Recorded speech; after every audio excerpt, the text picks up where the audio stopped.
Welcome back to the Space Creator Show. Today we are talking about all things minimalism with Shannon from Simpl Living Co, who's joining me. She's a professional organizer and minimalist-minded declutter coach. So this is really your guide to living with less and gaining so much more space, calm, clarity, and joy. So thank you so much for joining us today, Shannon. It's great to have you here. I love this topic and haven't really spoken much about this on the podcast so far. So really excited to have you on because you are, in my mind, the minimalism queen. I'm really looking forward to chatting. So tell us more about where you started your business as a professional organizer. I know you've got quite an interesting story. So do you want to tell us a bit more about that, how you started? Yeah, thank you so much for having me. I absolutely love these sort of conversations. I think you can get so much from it, not just as a listener, but I just find it brings me so much happiness. So thank you for having me. Yes, so my story is about 9 years ago, I think, I watched a documentary on minimalism, and it wasn't a case of like I searched it out. My ex-partner, he was just scrolling for something else to watch on Netflix and just happened to click on this and was just like, let's just stick this on. And I can honestly say that the next hour and 20 minutes just flew by and my entire life changed in that moment. Because it really showed our consumption and the way that we are purchasing things, thinking it's going to bring us happiness and more fulfillment and make us feel great. But ultimately, yes, momentarily we feel really great and then it just all dissipates. I'm sure many people out there have bought a dress thinking, oh my God, this is the best thing. I'm going to wear this all the time. And after about 5 wears, you're just like, actually, I'm just going to shove that back in the cupboard now and the novelty's worn off. But yes, so it showed about our consumption, but also people living completely different lives. And I was just like, oh my God, I didn't even know that this was possible or a thing for people who had downsized, were living as nomads, living out of vans, but also just everyday people who'd really, really simplified down and were using their money to go on experiences instead of buying physical items. And then I ran around my house like an absolute mad woman, decluttering everything I could possibly find, made a huge pile in my living room of things that were going to be carted off to the charity shop. And it just started me on a journey of educating myself, because it wasn't like, I was like, right, this is it. This is going to be my new lifestyle. I just found it so fascinating and interesting. I just learned everything I possibly could. I decluttered that boyfriend. I'm joking. I love that. I love that.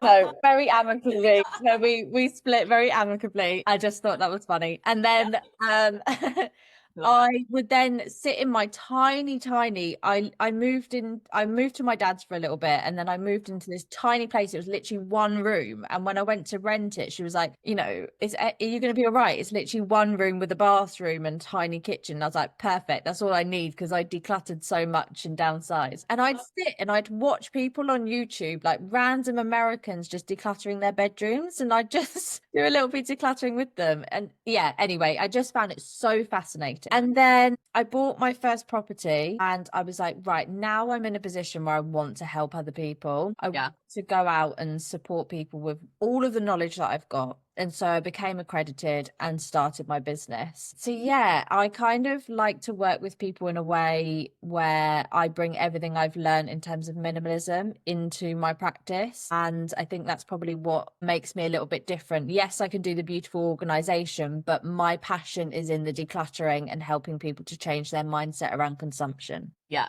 And I love that. I'm exactly the same. Like, it's definitely not that. I think there's a big probably misconception, which we're maybe even going to talk about, I don't know, but where people think that when they hire a professional organizer, suddenly they're going to come in and they've got to buy like tons and tons of storage and it's so expensive. We see, don't we, like a lot of people on Instagram really kind of hammering that you've got to buy all this iDesign stuff or whatever brand. Actually, it's not about that. And the mindset is such a big piece. It's really like, it's not even just mindset, is it? It's like your whole kind of self-worth, self-concept, all of that, because that's the thing. It's like, do we feel worthy of having a beautiful space and clutter free? Anyway, I've just slightly gone off on a tangent there, but no, but I completely agree, because I'm sure like clients come and they're like, okay, great, like, so what storage do I need to go out and buy before you first question?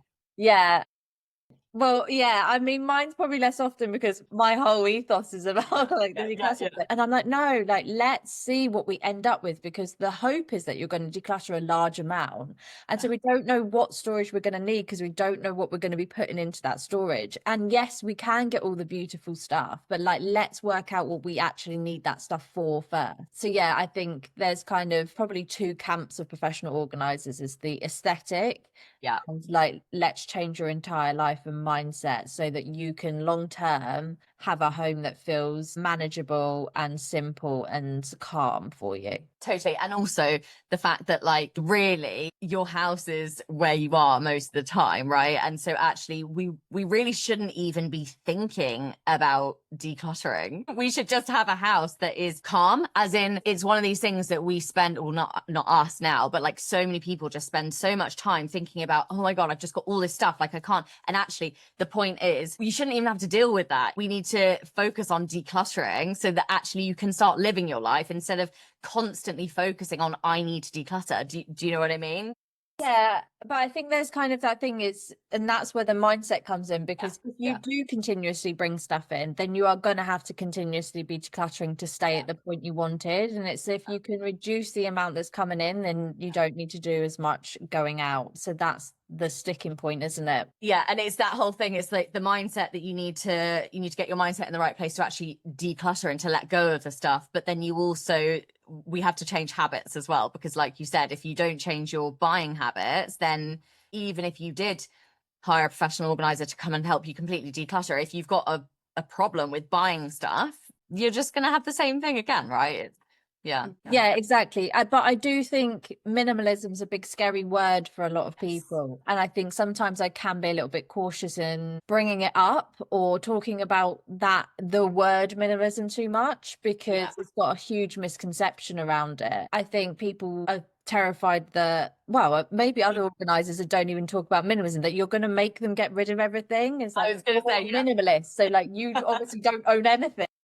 One pot in the corner and that's it. Yeah, exactly. And it's like, that's not the way that there's no rules set around minimalism. You don't have to live a specific way. The way someone lives a minimalist life in one home is not going to be the same as another. And it's not like I have to have 5 white t-shirts and 3 pairs of jeans. It's like you can have as much as little as you want, as long as everything has been considered as to whether it deserves a place in your home. Have you heard much about minimalism and people's misconceptions? Yeah, so I think you kind of just touched on it there. I think like one of the major things is people think that they have to have barely anything, like, and you know, and they want to know if they're still allowed to keep their favorite things. And it is because when I don't know, I once mentioned minimalism about how people think it is that just you have one plant pot and like 2 items and a yoga mat, and it isn't, is it? There's different extremes, I guess. Well, what is it for you? What does minimalism mean for you? I suppose if someone just really doesn't understand it, what would you say to them? Yeah, so I would say it's not a specific set of rules that you need to follow, and it's not that you have to like live in a white box. It's all about, I think, like I just said, like having that where you've considered every single item that's in your home, and that you either think it's absolutely beautiful and admire it, or you're using it. I think it's funny that, you know, I might not have something, like I don't own a sieve. Really? Just because I don't feel like I need one. Like I've gone 5-6 years without one, and I've never been like, whereas my ex-partner was like, I can't cook in your kitchen, you don't have a sieve. And I was just like, okay, I think that's an excuse why you can't cook in my kitchen. But for some people, like that would be really important. So it doesn't matter about those tiny things. It's about curating your space for you and having a space that feels calm and in control for you. And that's really important for me. I think it's massively helped my mental health. And when I'm feeling really stressed, I'm like, I need to cleanse my space and feel like there's less in it. So yeah, it's not about having to get rid of anything. And also it's not about it being expensive. And I think people think that you've got to have really high-end luxury items as a minimalist. Completely agree that you should have quality items because they're things that are going to generally last longer. You could buy those secondhand, you can source them in different ways. It doesn't mean that, you know, like my whole wardrobe isn't full of luxury items. It's just high quality pieces that I wear in, day out. Yeah, I think that is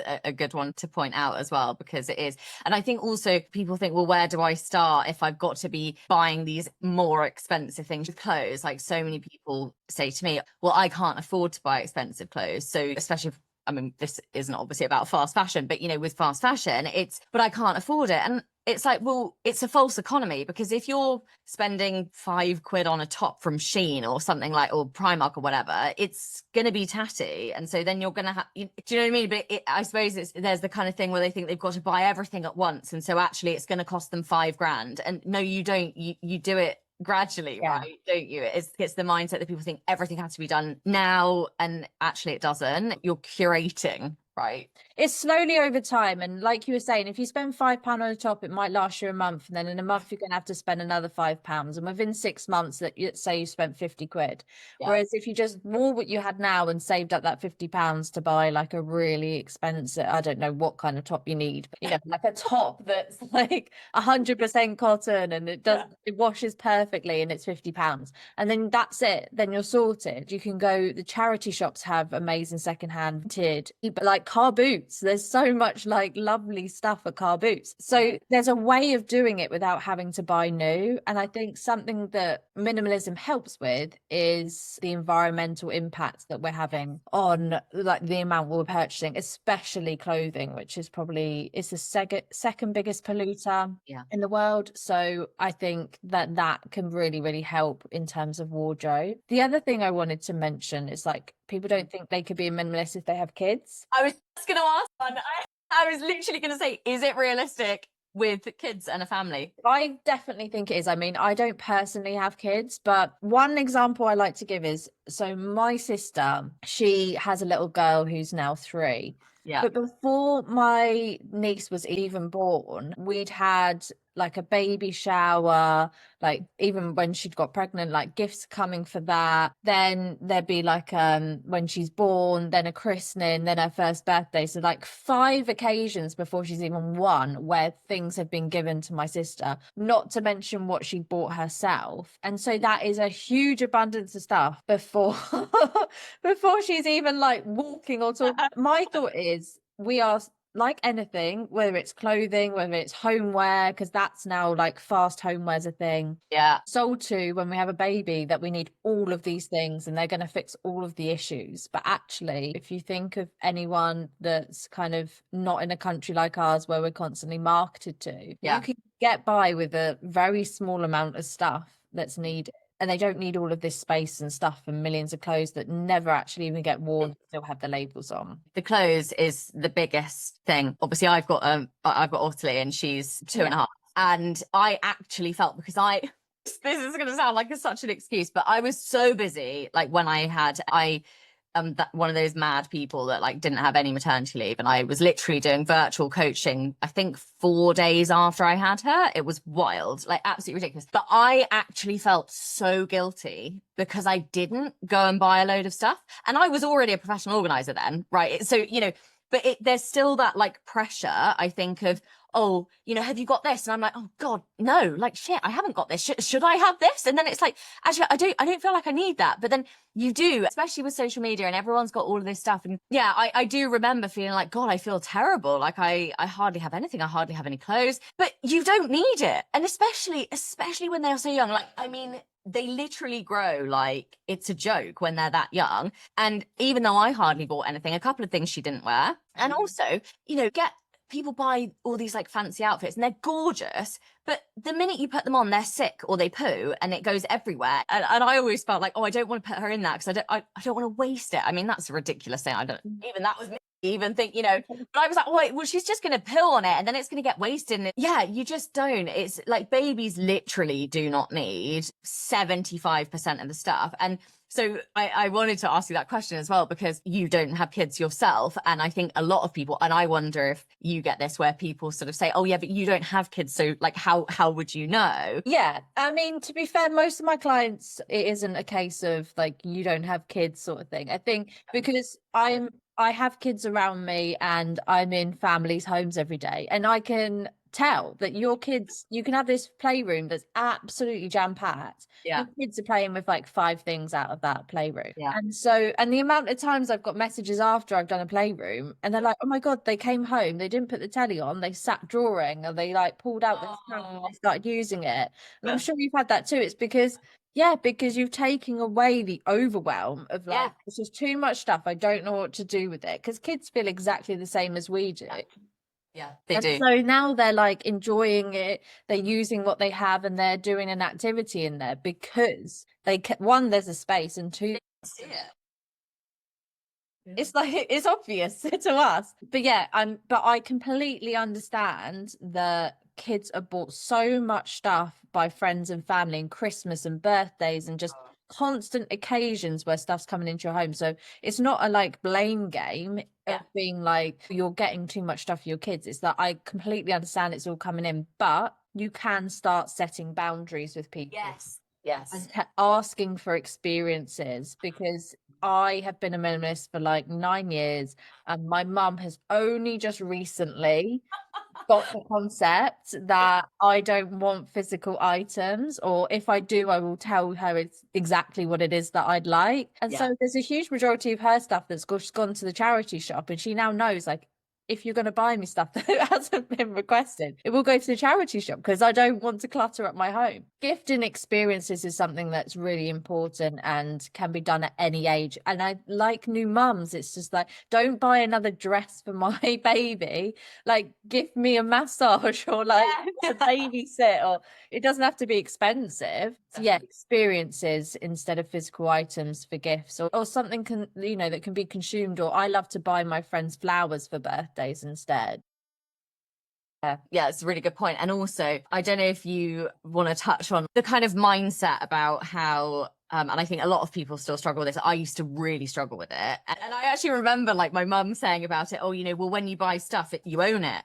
And it's like, well, yeah, but I don't know, on holiday, but or experience, people think that you've wasted your money because you don't have something like tangible to have. Do you know what I mean? It's a really weird thing. I know other people struggle with it. I was definitely like kind of brought up with that. Or if you have it, you've got it. You've got a memento. I don't know. It's the same with investing in yourself. Americans don't have any problem with investing in therapy, coaching, whatever it is, straight investing in themselves. But I swear it's such a British thing where it's like, we have to show what we bought. Do you know what I mean? I think it's maybe it's like the thought of turning up at a birthday party or something without the present, like you've just got a card, or maybe you've written in the card what you're gifting someone, and it feels odd at times for people. But I like to say, like, can you remember what you got for your 7th birthday? Probably not, but can you remember a time where you like baked cookies with your grandma, or you went to the zoo with your parents, or like the experiences are the things that we remember. The physical items, very rarely, unless it's something really extravagant or something we desperately wanted as a child, do we ever remember what we got. And then what happens if it breaks? Or it's just, I think experiences, that's what life is about. We can't take the physical stuff with us, but the memories like live on. Totally. But I do think that some people really struggle with the spending on things that they can't see. Like it's that thing. And I think we need to change our mindset around that, because actually you're going to get so much more value out of going on an experience where actually to a different country, where you're going to learn like about a different culture and try different foods and see amazing things, was buying a thing, or like having the latest iPhone, or whatever it is. It's like, well, what's that going to do? You're just lining the pockets of someone else rather than investing in yourself, like in your knowledge. 100%. And I say this quite often, is like, if your child for their birthday, instead of they got 25 physical presents and toys, they received 25 experiences, what an amazing year that child Oh my God, can you imagine? So I like to think about it like that, and I just think that can ultimately help people to think about it differently in terms of like gifting around birthdays and things. With the gifting thing, especially, one thing that I hear a lot from people is, oh, but my child likes to open the presents. Well, there's different things you can do. You could like just get a cardboard box and wrap it up. But I don't know, do you have that as well? Do people say that to you? But like I think it's conversations, and I think this is what we don't have is have difficult conversations. I think one of my big things is teaching children to declutter is really, really important, and people don't do it because it takes a really long time for a child to declutter, and it's really challenging because they want to keep like this random little fluff ball that they got off the beach 5 years, like it's just like they want to keep everything, and it's really challenging. And so people just say, do you know what, I'm just not going to do it. I'm just going to declutter for them, which ultimately leads us to become adults who can't declutter, and this is where we get our clients from. Having those difficult conversations. So have that conversation with your child. Maybe they love to open presents, but maybe the first year they're going to be like, oh, where's all the gifts? But that year's going to be amazing with all the experiences that I would probably assume that by the next year they're going to be like, oh my God, no, I want to do all of these things. And so it's just, yes, you might have difficulty initially, but further on it's different. And I think that's it's the same conversations to be having like with your parents or your friends and family. If you have decluttered, explaining what you've done. I always tell clients like, blame me, say you've paid for someone to come in, and you can say it's my fault. Hold off. Shannon's gonna tell me off. Well, yeah, or but like just say you could like, to prevent them feeling like it's all on them, but setting those boundaries and having those conversations which feel uncomfortable ultimately can change your life and make your life easier for the rest of the year. Definitely having conversations, and also just having the patience when you're around kids, like it is, because like Ottilie, obviously she's known this all of her life that I'm talking about decluttering, and she's like, are we going to declutter today? And it's so funny.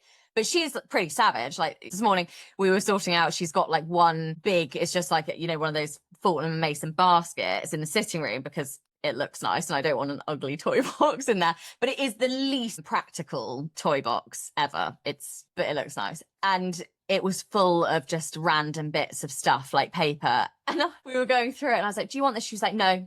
Do you want this? No. She is savage. So yeah, I think it depends. When you like teach them when they're young as well, it's much easier, but also explaining to them why. If it's toys, you don't really play with this anymore, so let's let someone else enjoy it. I think when they actually understand, it is a bit easier to but also lead by example. And when clients pull me in to work with their children or some, the playroom, I'm always like, let's do some together first and like have your children around, because if you've got an overflowing wardrobe and then you've got too much stuff in your bedroom, like you need to get rid of some of it, then like, why me? Like you've got stuff. Hypocrite. I think just starting about talking about what you did and why you've done it and the benefits you found, without any expectation of being like, now it's your turn, just kind of opening up those conversations and starting them might make them start to think. For kids, there's so much that you can do to help them and support them with learning about decluttering and then getting their mindset around it to start for themselves. I think if anyone feels pushed into decluttering, it makes them go the other way. And I don't know if you've had many clients who one's always like really minimalist and one kind of wants to keep everything. And it's normally like the woman that calls you up and's like, my husband won't get rid of anything. Literally, I'm there 10 minutes and he's like decluttering and he's perfectly happy. But it's just not having that pressure of feeling like you have to get rid of everything. So definitely leading by example is such a big thing. And also when you do, even if they're really stubborn, the husbands or whoever, when they start seeing the difference that it's making, and actually also how you feel, because you will feel better, everyone feels better when their house is less cluttered. And there is like a bit of a knock-on effect, because some people's partners are very, I'm not doing this. But I think, just starting and it kind of snowballs, doesn't it? I think not having someone completely impartial and having no pressure. I'm like, let's just start and see how you feel, and let's just get this stuff out, and you can just make some decisions. Like if you want to keep it all, that's fine, let's just see. And then that just breaks down that barrier for them. I kind of think there's a minimalist aesthetic that then gets confused with minimalism. What are your thoughts on that? Yeah, I agree. I agree with that. Like, I think that's what people actually think when you say minimalism. They think it's that kind of almost like Scandi kind of look. Is that for me, when I think of like a minimalist aesthetic, that's kind of what I think of, like that kind of Scandi vibe. I don't know what you think. Yeah, I just think very like plain stark, Yeah. like Yeah. kind of no real like feeling to it or homeliness to it. And A like bit clinical. yeah, and I mean, like, I kind of make a joke that I do live in a white box. Like, all of my walls and my floors are white. I'm sure you get this, but people constantly ask me, like, what does your home look like? And Yeah. I'm just Is like, it immaculate? yeah, yeah. And I'm just like, no, like it's kind of white and there's less stuff than maybe some other people's homes, but it is lived in. Like when I'm really busy, my washing up piles up. I leave my clothes on the floor sometimes. Like I'm a busy person, like I've got lots of things going on. It's a lived in home. But because I have less stuff and I've curated what I own, it means that tidying up is easier like day to day than it would be if all of my cupboards were full and everything was overflowing. That's a real issue around minimalism, is that it has to look like some sort of showroom to be minimalist. Yeah, 100%. And I think also because I've definitely heard people saying that, oh, minimalism. Minimalism is like a trend or a fad. And I think that's possibly where the kind of confusion also comes in, because they think of it as like that aesthetic kind of trend. Yeah, a bit like that de-influencing. That's Mm. kind of it was a trend, and I think that's really great. But I think minimalism isn't decluttering. It's not like related to that. It's a mindset. It's about the way that you decide what you bring into your home. And I'm sure, like you, when you've decluttered your home, you become so much more conscious about what you're bringing in, and you ask Yeah. yourself like 15, 20 questions when you bring something, like, have I got something else like this? Like, you know, like there's just so many things you want to check before you bring something in, and you wait and wait because you know that by bringing loads of stuff in, it's having an impact in your environment and the way that you feel, and you're going to ultimately have to deal with that and potentially lose money on it, because the minute you buy something, unless you're buying like a Rolex or a house, then it's going to it's going to lose value the minute you walk out the door with it. Yeah. Unless you have time to return it. Then yeah, I just think it's the mindset part. It's not just the decluttering part, the mindset moving forward, that is the thing that changes you and makes you a minimalist. Yeah, no, I totally agree. I totally agree. When your house is so cluttered, it's just like whatever. It's a bit of a free for all, isn't it? It's just like, okay, fine, that can come in. My mum is terrible for like bringing stuff. She'll be like, oh, do you want this? I'm like, no, please. I literally do not want that. She's like, yeah, but it's yours. I'm like, get rid of it. I don't want it. Like, if it's in your house, please just get rid of it. I don't care. Like, stop bringing it to me. And I mean, that's partly my fault. I still have stuff at her house. I don't know why. I don't even know what this stuff is. And why do you have that, mum? Like, just I don't care.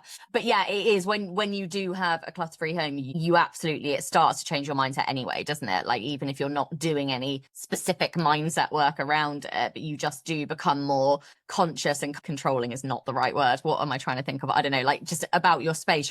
You're more about. No, definitely. And sentimental items, it doesn't, like, minimalism isn't about not having sentimental items as well. Some people are really sentimental and others aren't. And I got like a box, like a storage box size box that I fill with things that are important to me and sentimental. I've also got a t-shirt that I wear to bed that's got holes all in it, but my dad gave it to me when I had chicken pox and put me in it. If a professional organizer came to my home and would be like, this is disgusting, this needs to go, if that was the type of professional organizer they are, which isn't me or you, because I never tell someone what to keep or let go of, but like you know, but that has something, I have attachment to that. So sentimentality, if that's a word, because you're a minimalist, you're not attached to anything and everything can go.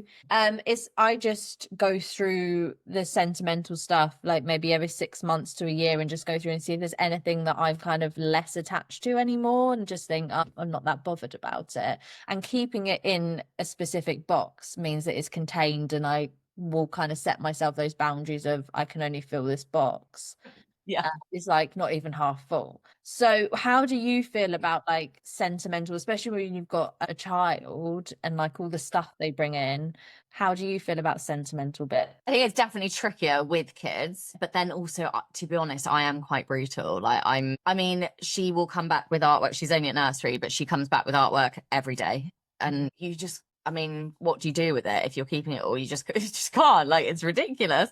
So I will tend to just put it up like on the wall for a bit, and then I'll, all the bits that I really think, oh yeah, no, actually, that's really cute. I remember that or whatever. But a lot of it, you can't keep it all with kids. But I do think one of the things with sentimental items is a lot of people say, oh, well, I can just keep it in the attic. But then it's kind of like, well, what's the point? Like, why are you having it? And it's, for some things you can't have everything out. And actually, like, obviously you're wearing your t-shirt, but if that was just one that you wanted to keep for sentimentality, you're not going to display that on the wall, right? So for some things, yes, you would keep it in a box, and actually sometimes you just go through it and it's nice. But if you're keeping an entire attic of sentimental stuff, what is the point in having it? Because I'm not being funny, but you're not going up to the attic every month or even every 6 months to go and sit there and look at all these things, are you? No. You're just not. So it's kind of having a limit, I guess. But also, if you really like it and it's sentimental, have it out on display. But when you've got so much clutter that there's no space to actually have your sentimental things. And so that's the other thing. As a professional organizer, it's actually creating space to keep the sentimental things. We're not going to make you get rid of the sentimental things. It's actually having space to display them if you want them out. Most definitely. And I always kind of use the example of museum doesn't display the artwork of like that an artist, every piece of art that an artist has ever created in their gallery. They curate it with the best stories and the best pieces. And that's the same with how you should deal with sentimental items.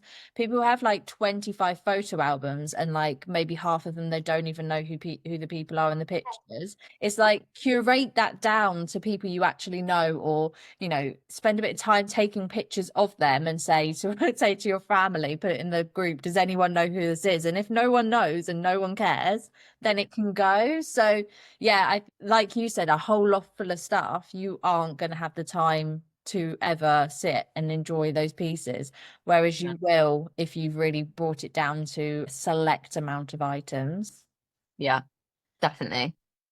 The other thing I was quickly going to touch on is if someone is interested in minimalism or learning more, basically accidentally brainwash myself to become a minimalist, finding it so interesting and like learning everything I could. I just completely brainwashed myself, and that's how I now have this mindset. It is. It's about getting a bit obsessed with it, isn't it? Like, It is, yeah. But it's kind of the same as if you're sat on TikTok and Instagram and you're watching people with their hauls and the stuff that they're buying, like, which a lot of us accidentally do because we're just scrolling. That we are marketed to constantly. So that is what you're consuming.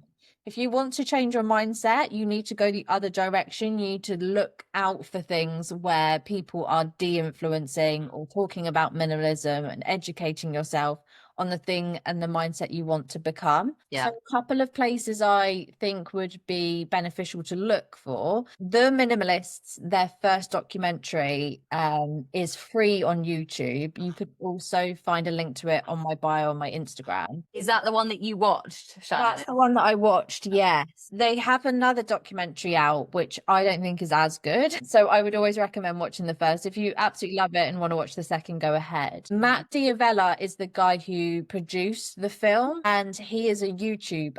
I really like his old stuff on YouTube, so I would scroll back and look at that. He does like 30-day challenges. He talks about the misconceptions on minimalism, and he makes it really fun and interesting. So his older stuff on YouTube I'd look at. The millennial minimalists are two, I think they're Canadian girls. Yeah.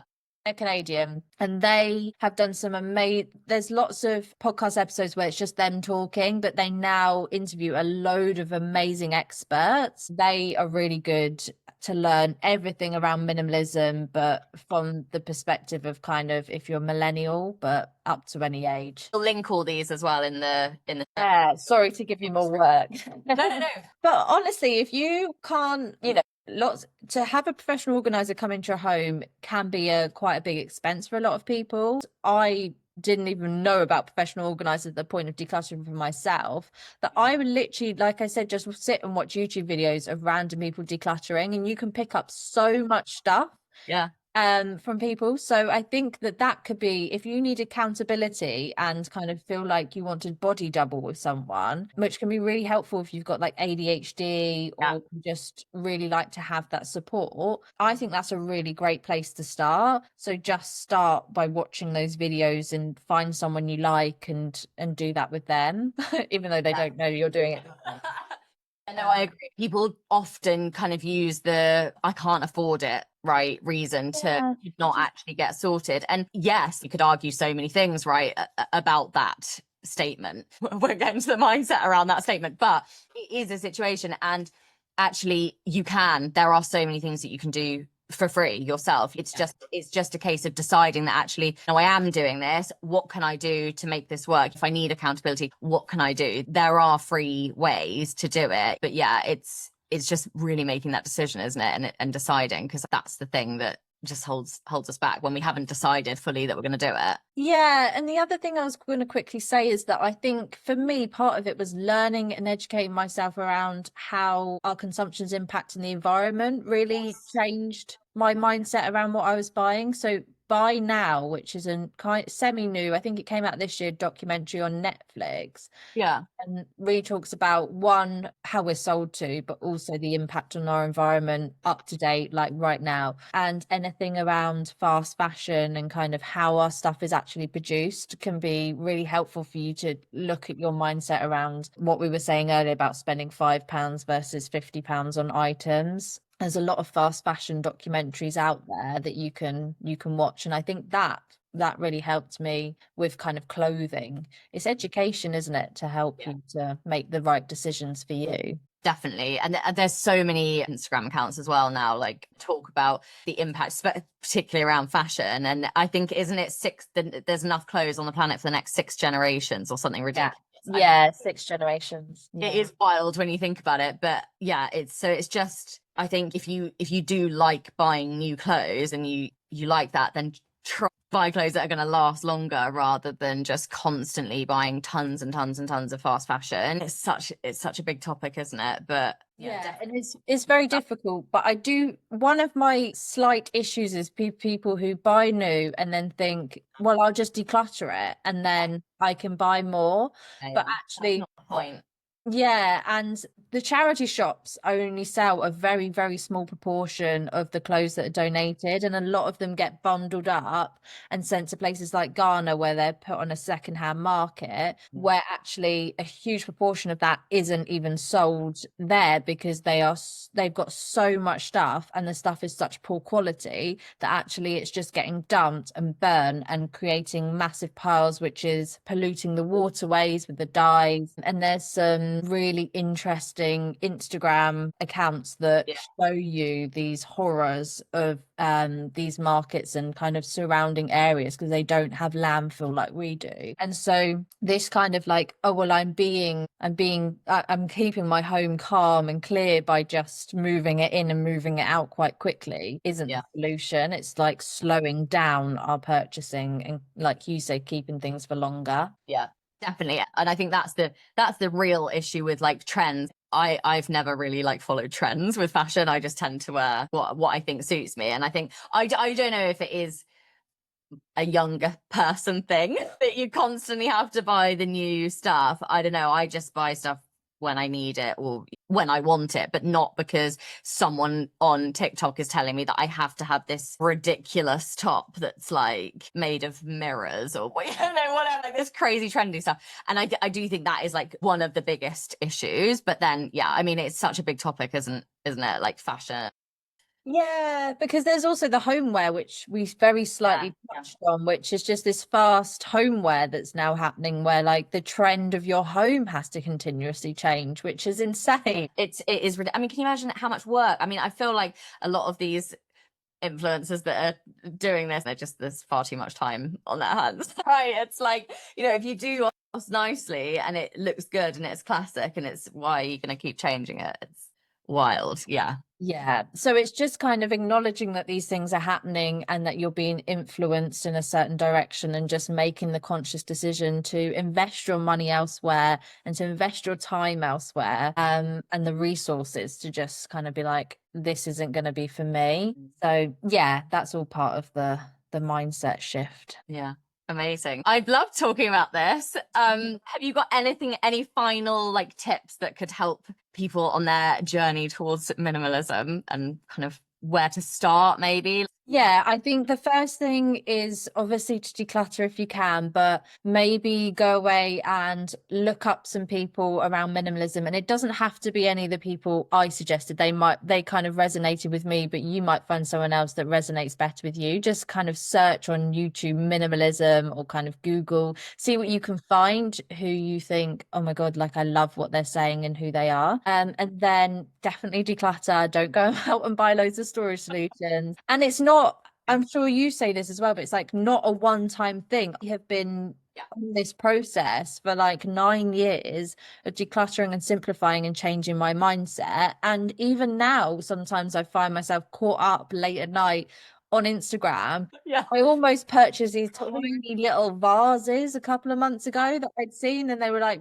I was like, oh my God, these are adorable. So I put them in my checkout, and I was like, oh, they could sit on a and then I was like, what am I doing? Like, these are just going to collect dust. I will like them when they turn up, and then in a month's time, I'll be having to declutter them because they're taking up space in my home. So it's not that you're going to instantly change your mindset and never make a mistake ever again and not buy something. I nearly bought a walking pad a couple of months ago thinking that was going to be me. I didn't. Luckily, I didn't buy it, but it's kind of, these things happen. Yeah. Just being like, okay, this is a lesson. I bought this and it wasn't right, and keep moving. So yeah, look at your mindset. Don't expect it to be perfect, and your home doesn't have to be completely blank and empty. It's got to just be right for you. Yeah. Yeah, and just start learning and researching things definitely is the best starting place. Definitely. I love that. And also with the buying things, like I always think if you think that you want to buy something, wait until the next day, and then if you're still thinking about it, then buy it. Because so often we're like, actually, I don't even want that, or you forget about it. Exactly. Yeah. Screenshot it, wait, see how you feel. But I've got so many screenshots. Screenshot. Don't encourage me to screenshot. I screenshot everything. And then yeah, no, hold off. And also, like we said about quality, try and go for quality over quantity. Yeah. Definitely. Oh, amazing. Okay, so just a couple of little lightning round questions. Okay. Right. So what is your favorite room to organize and or declutter, and why, when you're working with clients or even just yourself? Yeah, I love wardrobes. I just absolutely love the process of it. I love hearing people's stories. I'm very much about live for who you are now. Let's get the stuff out that doesn't fit anymore. Like, wardrobes is really, really my thing. And I don't even know why I love it so much, but definitely the kind of the process of people's clothing, and there's so much involved emotionally for people. Yes. Yeah, wardrobes. Yeah, love that. Okay, what is one organizing tool or system that you can't live without? Bin bags. Love that. I haven't had that. That's true. I'll get through so many bin bags for charity stuff, rubbish. But yeah, bin bags are my key, because yes, I've got a labeler. Yes, I can do all that, but we're getting stuff out. I love that. That's so perfect for you. Love it. Great. Okay. Slightly random, but tea or coffee or something else when you're decluttering? Water. And I feel really, really bad because I don't drink tea and coffee, and my lovely clients offer me tea and coffee all day, every day. And I'm like, I'm okay. Like, I don't drink tea or coffee, and they forget and they are offer. And I just wish that I did, so that I can just say like, yes, but I don't. I'd literally just live off water. Yeah, I'm a water queen, but I do have a coffee addiction. But it's so funny. I always felt like I was the only weird one that didn't drink tea. And since I've been doing these podcasts, a lot of organisers aren't drinking tea or coffee. So, okay, what is one thing that you always recommend clients let go of? Is there anything like specific that you think I always say that? Tricky one. I think maybe the just in case items. It's not the just in case items they need to get rid of, but it's the mentality around it. It's like the mindset of like this might come in handy one day, and the chances that that's actually going to happen. So I think so. It's not saying you have to get rid of all your just in case items. Changing your mindset. Let go of your mindset around that. Yeah, I love that, because also if your home is cluttered, the day that you actually realize that I need that just in case item that I kept, you probably won't be able to find it, right? Yeah. Okay, and then finally, what's one thing that you're really excited about in your business right now? Have you got anything exciting coming up? I am really excited about something that's completely different. I have been working with luxury care homes to people who are downsizing into care, because they are dealing with 6-7 bedroom houses going into one room, which is a lot to deal with. Not only if they've got kind of issues mobility wise, or their health is declining, and their mental health, or whatever's going on for them.